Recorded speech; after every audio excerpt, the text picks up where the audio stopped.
Good day everyone, I'm Paola De Benedictis, a WOAH expert on rabies, and I thank you for giving me the opportunity to present RABLAB's perspectives on the use of rapid tests for field application in rabies surveillance. Before getting into the heart of the presentation, I need to make some clarification or disclosures. First of all, this presentation summarizes the current knowledge of the WOAH experts on commercially available point-of-care tests that has been published online. Secondly, the mention of specific companies or products of manufacturers and whether these have been patented does not imply that these have been endorsed or recommended by WOAH in preference to others of a similar nature that are not mentioned. All commercial kits should be validated according to WOAH international standards. None of the point-of-care tests included in this document are in the WOAH register, nor are they as yet specifically described as a primary diagnostic test in the WOAH Manual of Diagnostic Tests and Vaccines for Terrestrial Animals. I declare that there are not conflict of interest. The study involved the use of commercially available kits, and no financial support, sponsorship, or other benefits were received from the manufacturer or any other commercial entity. Collecting field data on the presence of the disease is a very important point for rabies management, both in terms of control in the animal reservoir and in order to undertake appropriate prevention measures in humans. The notification of a case of animal rabies allows for the activation of numerous cascading activities with an impact on animal and public health. Among these, we can undertake epidemiological investigation. We have to decide whether post-exposure prophylaxis is needed or not, whether animal vaccination is needed or not, and we have to decide to put or not an animal under quarantine. However, we regret continuing to see a lack of investment in surveillance. Sadly, more than 90% of the WOAH members do not report rabies surveillance. Among those reporting, we note that countries at higher risk have 16 times less surveillance than those at lower risk.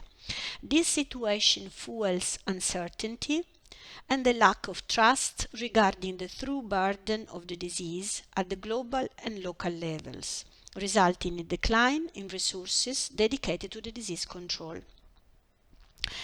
Rabies is a well-known disease for which all the necessary laboratory tests are available for diagnosis. However, there are no diagnostic tests adaptable to the field. Yet, the population most exposed is precisely the one with the least access to diagnostic and vaccination services.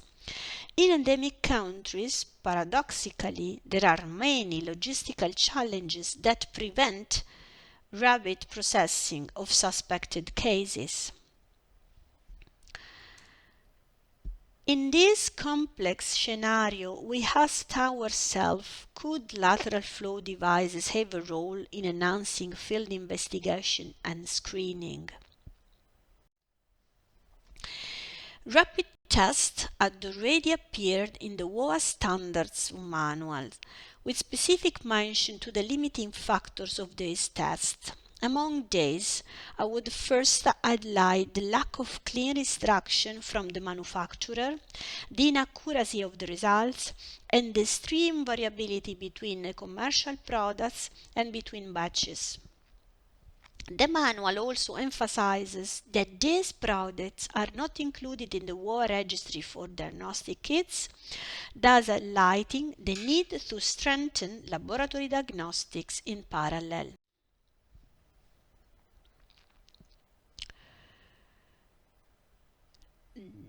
Therefore, as a state of the art, in addition to emphasizing the points already mentioned, that are strictly related to the technical issues related to the test itself, the group agreed on the use of this test in relation to the post-exposure prophylaxis actions to be implemented.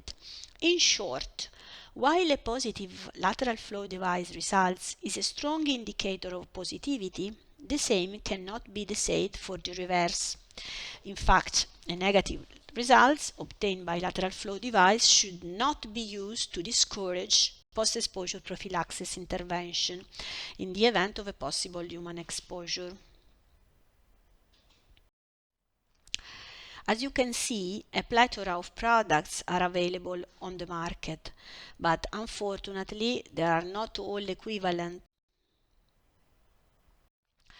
We therefore focused on the factors that could influence the kit's performance and which are therefore important to know beforehand when choosing the use of a test instead of another.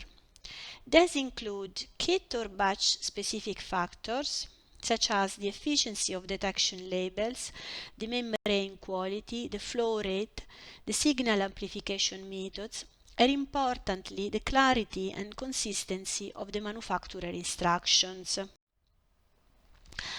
Other factors are related to storage conditions, such as temperature and humidity, but also to the use itself by the operator, such as the operator compliance with the instructions, the skills in sample collection, and the ease of interpreting the results. When selecting a test to use, it is also important to consider those factors. First of all, the affinity and specificity of anti-rabies antibodies used in the kit, overall the limit of detection of the kit, but also the significance of the control lines that are included in each kit. In particular, it is important to know that the appearance of the control line does not mean that the reaction has occurred correctly and therefore does not provide information on the antibody affinity. The internal control band only confirms that the detection antibody has migrated correctly along the strip. It does not verify the presence of the target antigen, for instance. We then compare the rapid test versus the gold standard techniques such as DFA and real-time RT-PCR. Among the many differences, I would like to highlight the one related to the need of the staff training, the one related to the cost per analysis, and above all, the one related to the investment in terms of equipments. As you can see, the training for the staff is still required also to apply a lateral flow device. It is minimal compared to a training needed for instance, for running a PCR or for running a DFA, but is still required, and this is a very important point. On the contrary, there is no cost for equipment, so there is no cost applicable for the equipment, while for those two standard methods that are laboratory methods, of course, the cost of equipment is present as is quite heavy. In summary, the advantages of the rapid test can be listed as follows: the rapidity of the test and possible field application, the absence of additional equipment required, and the simplicity of the test and easy to use. For DFA and RT-PCR, as advantages, the most important are related to the performances of the test, such as the sensitivity and specificity. Listed as disadvantages for those tests, we have a high variation in sensitivity for the rapid test. There is no standardized method, and importantly, there are no positive and negative controls run with the sample. And as disadvantages that are been already mentioned for DFA and RT-PCR are mostly related to the need for laboratory facilities and relatively high equipment cost. In summary, for rapid test, the main comment that arose was that there are many and new products available in the market needing evaluation. And, in summary, we only found 2 commercial kits proving evidence of acceptable performance. And this is very important to underline.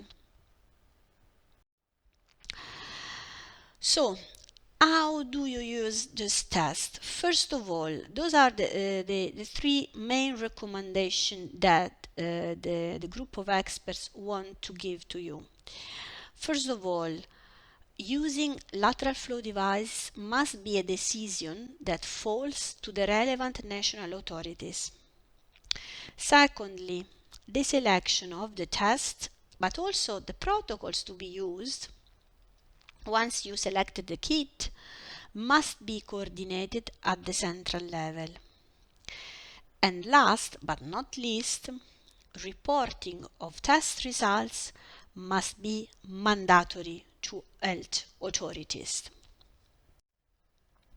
In this context, the guidelines also provide a framework for interpretation and more stringent actions to be taken. First, we divided surveillance cases into biting animals and all the animals falling within the passive surveillance, such as animals found dead or symptomatic with no associated biting event, so not represented risk for exposure. In the context of a biting incidence, of course, a positive case do not require necessarily a laboratory confirmation. Following a positive case obtained by lateral flow device, this is considered directly positive and must be informed to the authorities. And also the post-exposure prophylaxis must be initiated immediately. There are no deferred actions that can be taken in that case. In case of a negative results obtained by lateral flow device, we also inform authorities, but we conduct WHO risk assessment, and then, if indicated following the risk assessment, we initiate the post-exposure prophylaxis. The laboratory confirmation in this case is immediately required. Indeed, in case of a negative laboratory results, the case is confirmed as negative, so the post-exposure prophylaxis can be discontinued. On the contrary, in case of a positive results obtained at the laboratory level, the case is considered positive, and then post-exposure prophylaxis needs to be completed. So, just to underline, this point is very important. So, 3 important sentences that I want to give. Recommendations. Never use a negative lateral flow device results to dissuade post-exposure prophylaxis. Always confirm negative test results using WOAH recommended tests. Always report positive lateral flow device results as per WOAH standards. What's happening, what we can recommend in the case of passive surveillance, including wildlife, is a screening without any biting incident reported. In case of positive results, of course, the case is considered positive. We inform authorities about this surveillance. The laboratory confirmation is not necessarily required. In case of a negative results, also the laboratory confirmation is not necessarily required, but is recommended and can be an action that is deferred such as something that is not urgent. Once again, if the laboratory confirms negativity, the case is considered negative. If the case is tested positive by the laboratory, the final interpretation is that the case is positive, and then we inform authorities.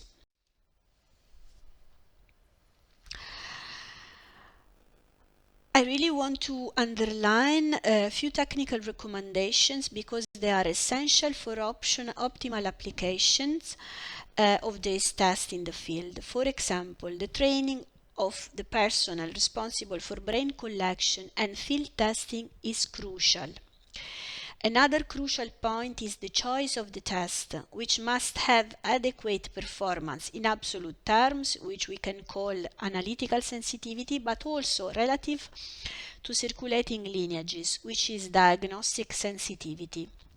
This test must first be centrally assessed for their suitability, and their selection cannot be delegated to other expertise.